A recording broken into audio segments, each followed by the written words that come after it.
Sir, आज तो हम इंतज़ार में बैठे थे कि इमरान खान साहब जलसे में वाज़ेह ऐलान करेंगे।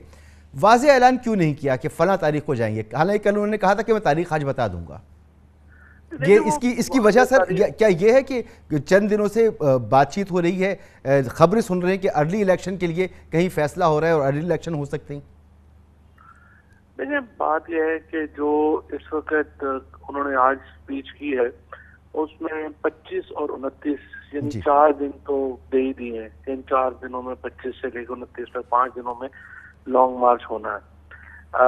एग्जैक्ट तारीख जो है उसका ऐलान क्यों नहीं किया है, ये मतलब जो आपने तज्जिए किए हैं ये मैं आपके तज्जिए पे छोड़ देता हूँ।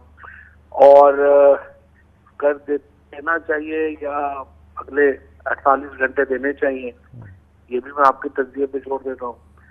लेकिन जो मैं आपको इतना कह सकता हूँ कि इस वक्त जो मुल्क है वो सही सिमत की तरफ आगे बढ़ रहा है।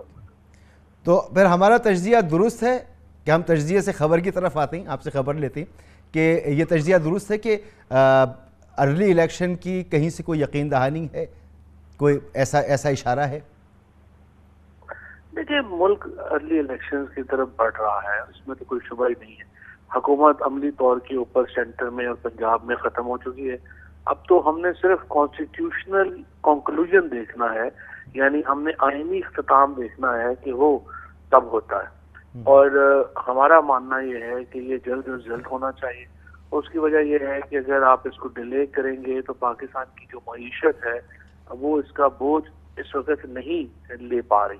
और बहुत अहम है कि ये कॉन्स्टिट्यूशनल कंक्लूजन जो है ये जल्द अज जल्द हो, और मुझे उम्मीद है कि जो चीजें हैं वो उसी तरफ जाएंगी।